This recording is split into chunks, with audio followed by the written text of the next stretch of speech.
Hey guys, how's everyone doing? This is Sir Jedi Sentinel, and welcome back to Batman Be Vlogged, the weekly vlog series where I review an episode of Batman Beyond after watching it for the very first time. Today we are looking at episode 33, Zeta. Sorry, I've been watching a lot of British series. They say that, so I really want to say Zeta, but no, they say it throughout the episode a lot. It's Zeta. Anyway, written by Robert Goodman, directed by Dan Reba. As always, there is a blanket spoiler warning in place because I do these unscripted, so in the off chance I decide to talk about spoilers, this is your one chance to drop ship. And Zeta's a good episode, I will say that. I think what keeps it from being a great episode is the runtime, and this is something I caught on to fairly quickly. I'll get into it more when I talk about the story itself, but the way the episode plays out, the episode has a runtime of 21 minutes.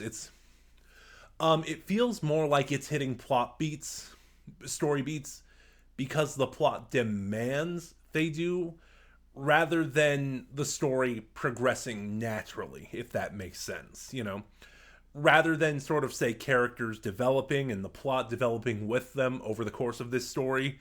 It feels like the story is making these beats because the plot is demanding it makes these beats. And I feel like had this been a multi-part episode, or essentially had more room to breathe, this episode would fare better than it does. As it stands, it's just a good episode. So this episode focuses on the titular Zeta, voiced by Gary Cole, which really surprised me because I like Gary Cole. I see him in stuff all the time. He's one of those actors I just really enjoy, and this didn't sound like him at all, at least for what I usually see him in and the stuff I know him for. But that being said, Gary Cole's performance is one of the highlights of the episode. The plot of Zeta is essentially another tried and true sci-fi trope. The sentient robot, the robot that over the course of its existence begins to develop sentience in a way and tries to find a meaning in life beyond its programmed functions. Zeta was designed to essentially be an infiltration unit. It can take the form of anyone, and it's supposed to go in disguise and undercover and collect intel and probably covertly take out enemies. But during the course of one of its missions, Zeta began to question why it's doing this, and now it's trying to gather its freedom. And like I said, the runtime is detrimental, is this episode's only real detriment, because very quickly in this episode, Terry goes from being very suspicious of Zeta to helping him out, and just the pivot he makes again doesn't feel earned. Like I said, this is that moment where I feel like in some form this episode should have been longer, because again, the progression of the plot, while logical, it lacks, what's the word? What is the word for it?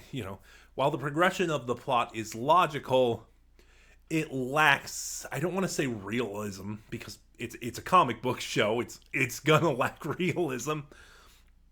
But yeah, it's just it lacks emotionality. That's the best way I can think of to say it. Again, it's logical that the plot would progress this way, but because this episode doesn't have the time to execute this plot properly, it lacks sort of the emotional resonance. God, I hope that's the right terminology. And that's really the big thing. I like the design of Zeta. It's really cool, especially for a robot design. Like, because it is designed to shapeshift, essentially, I like that it really has no face. Gary Cole gives a very subtle performance. This is another very heavy Max episode. Cree Summer is good too, which is, now we're getting into the things I always kind of talk about with these episodes, and the part that kind of makes this series hard to keep doing. I don't know how people do this from week to week, reviewing long form TV series like this, because there's nothing new to add here. The animation is solid.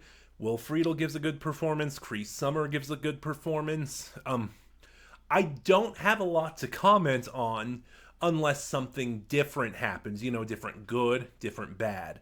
That being said, I did kind of notice it wasn't a constant thing, but like there are a few there are a few shots in this episode, excuse me, where the faces are drawn kind of weird. Like I don't know if it's the shading, but yeah, they just make specific facial expressions that feel really out of place for their characters, especially Max, from what I remember. And this is part of the difficulty of doing these as vlogs because I don't know how to rip from a Blu-ray or a DVD for that matter, so I can't find those specific screenshots to show as an example. But yeah, I just have nothing to say. Zeta is a good episode. Gary Cole is the standout here, giving a really good, subtle performance. It is a decent take on a tried and true sci-fi trope that really overall is just held back by its runtime. But those are just my thoughts. Have you seen Zeta? What are your thoughts on it? Start a conversation in the comments below. And remember to like, comment, subscribe, click the bell next to subscribe to get notifications when I upload, and share the video around. All of it helps my channel grow. This is Sir Jedi Sentinel, and I'll see you guys next week for episode 34.